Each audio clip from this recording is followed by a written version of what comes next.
жаңағы босанғаннан кейін ауырып шықты ғой, содан әлі сол үйде ауыру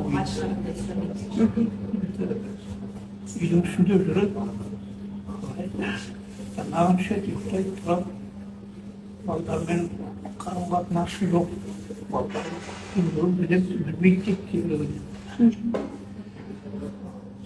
Балаларыңызға барып тұрасыз ба, аға? Барамыз. Апта сайын барып тұрсыз ба?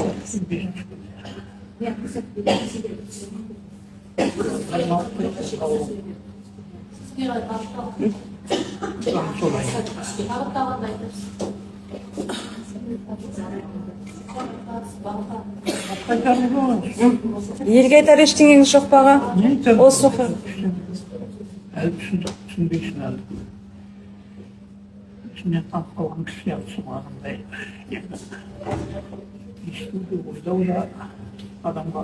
Адвокаттың өзінің құқығы бар. Пробано дейтін қызметі бойынша адвокат әлеуметтік көмек ретінде, қоғамдық негізде, қайырымдылық негізде тегін көмек көрсете алады. Сіз қандай негізде? Мен сол пробано бойынша, қызметі бойынша мен қазір тегін қызмет көрсетіп отырмын.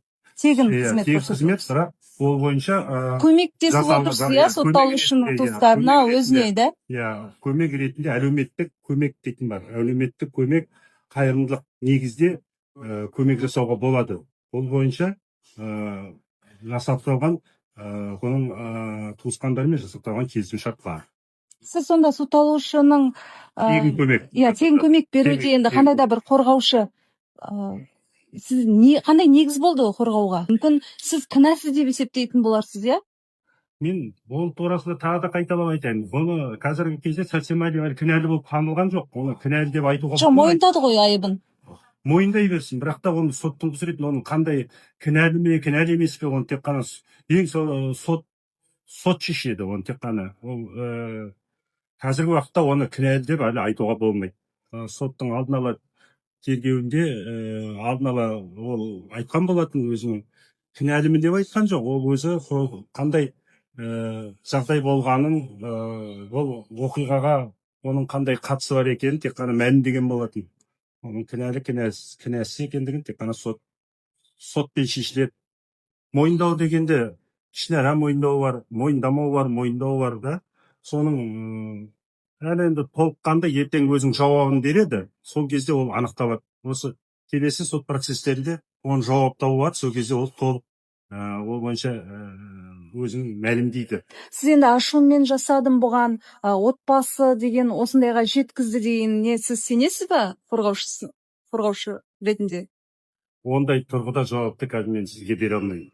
Енді сіздің қорғауыңыздағы сотталушы отбасы осындайға мені жеткізді, мен ашумен бардым деп тұр ғой. Сіз енді сотталушыға сеніп отырсыз ба? Ол турасында мен қазірге мәлімдей алмаймын деп айттым. Ол турасында мәлімдей алмаймын. Мен қорғаушы ретінде оның уәждеріне қарсы маған пікір айтуға болмайды.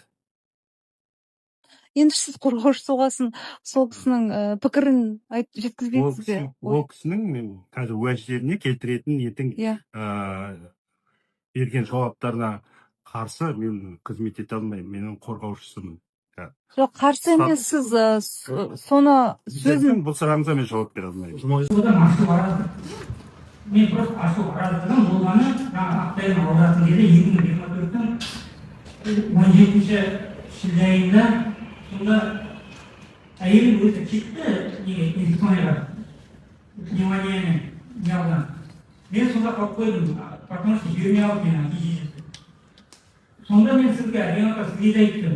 Менің әйелім ол, мен баруым керек қасына. Әйелім облысында немен операция деп жатыр. Сложный болайын деп жатыр. Врачтың өзі айтты, гарантия бере алмаймын мен саған. Сен келіп тоқат беруің керек сүйін болып дегенде. Сіз айттыңыз, енді мен отыра беріп, баланы жақтап сол үйде отыр дедіңіз. Сол кезде сіздердің нелерің кіріп тұр жалпы мақсаттарыңыз. Қандай мақсат? Мен әйелім ауырмаймын. Мен қасында болмай қой.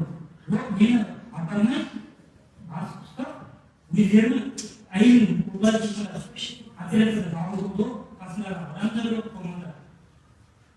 Анасы сол кезде неге сөйтіп қасым көрсеттіңдер, менің әйелім қасына баруыма. Sen mаған sen етіп звондаған жоқсың.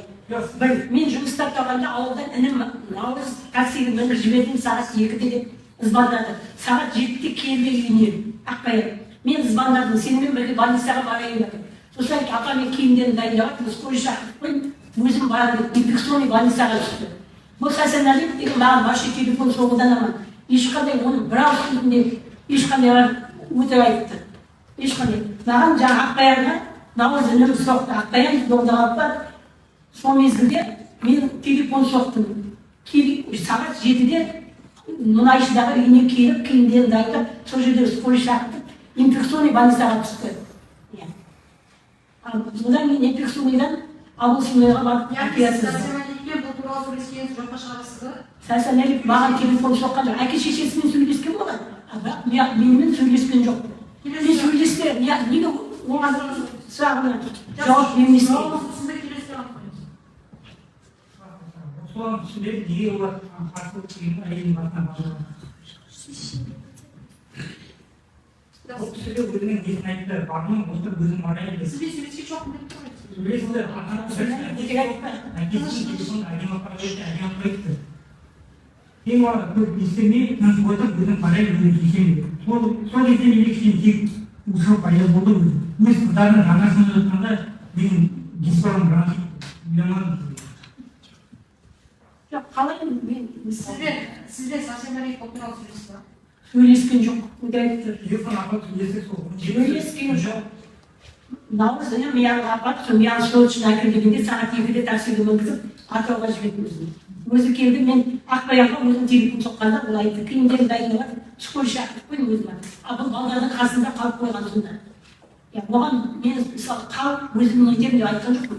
Бірақ больницаға Ақбаянға соқтым. Лесікбаев қасына келгенде, ол апа мен скорый шақыртып қойдым, қазір мен өзім барамын үшін. Мен как раз жұмыста тұрып телефон жоқпын. Хасан Әлиев менімен сөйлескен жоқ. Мен басым екі ай болған. Хасан Әлиев